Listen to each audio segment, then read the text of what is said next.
you tell us about the match tonight? Well, dah tentu is not a good result for us.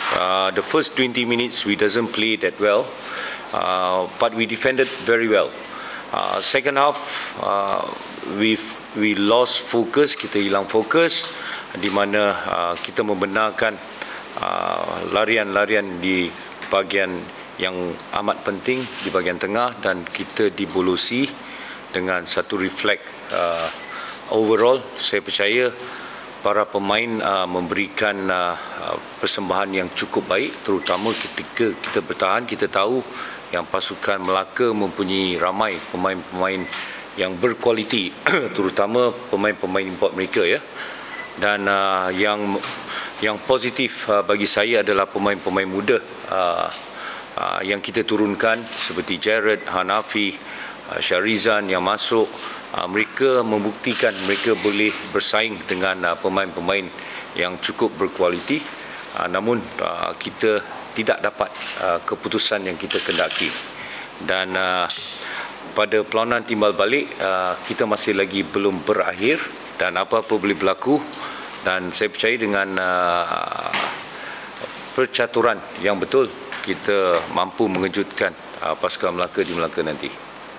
Satu jaringan daripada Melaka di sini, Coach, jadi perlu ada usaha belanja di Melaka nanti. Mungkin Coach boleh komen sikit apa perancangan yang dilakukan? Ya, perancangan yang utama untuk mendapatkan gol. Tanpa gol kita akan terkeluar.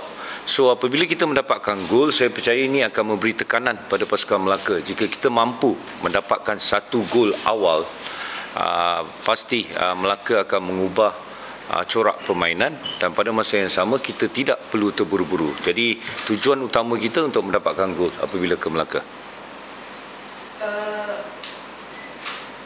Ramai pemain muda untuk squad, Coach. Adakah dari segi pengalaman mungkin dia berhak pada pasukan Melaka, ataupun mungkin ada sedikit kegugupan daripada pemain? Saya tak dapati yang mereka kegugupan. Yang membezakan Melaka dengan pemain-pemain Sabah, terutamanya pemain-pemain muda, adalah pengalaman. Tetapi apabila mereka diturunkan sebelum ini dalam 3-4 perlawanan yang lalu, mereka menimba pengalaman yang cukup baik, di mana walaupun tewas terutamanya dengan JDT, mereka mendapat pengalaman yang mungkin tak dapat pada pemain-pemain lain. Dan ini memberi mereka keyakinan, dan apabila mereka bermain dengan pasukan Kelantan, PJ City dan juga pasukan Melaka hari ini, mereka membuktikan tiada kegugupan, hanya pengalaman seperti saya katakan, mengikut situasi tertentu, di mana dalam perlawanan kita perlu decide atau membuat keputusan dengan cepat. Dan apabila pemain-pemain muda terpaksa melakukan beberapa perkara yang memerlukan pemikiran of fast thinking, mereka mungkin kelewatan. Ini menyebabkan, ini menunjukkan mereka kekurangan pengalaman. Tetapi secara overall, they are getting to it.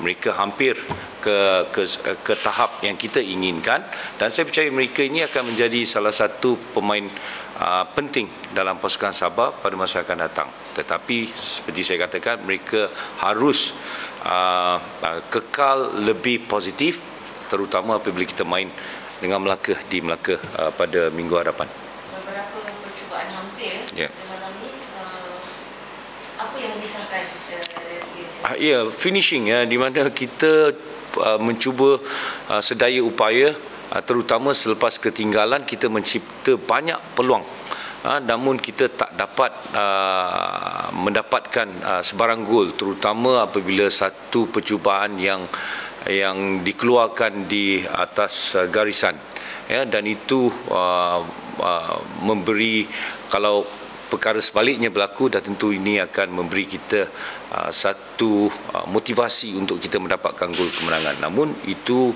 harus kita pelajari, terutama bila berdepan di hadapan gol, pemain muda harus bertambah tenang dan tidak terburu-buru.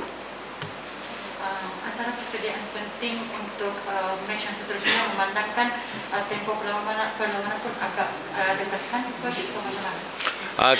Itu yang menyebabkan kita akan terbang ke Kuala Lumpur lebih awal esok untuk menyesuaikan diri, terutama dengan keadaan cuaca di Kota Kinabalu yang sentiasa hujan dan kita tak dapat berlatih secara konsisten.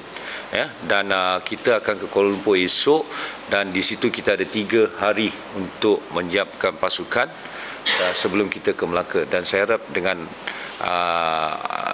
penerbangan awal kita ke Kuala Lumpur dapat memberi persiapan yang lebih baik.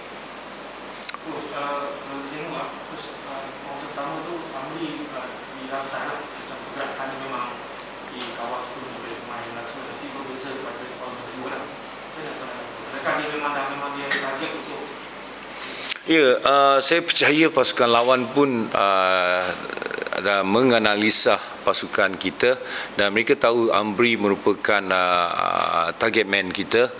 Dan seperti saya kata awal tadi, 25 minit pertama kita tidak bermain seperti yang kita kendaki. Selepas itu, bila kita dapat menggerakkan bola daripada bahagian bawah, ini memberi banyak ruang pada Amri untuk berlegah di bahagian pertahanan pasukan lawan, dan support yang begitu cepat, kita mampu mencipta ruang dan juga peluang. Okay? Farid, no question from you? No question from you? Okay. Alright, thank you.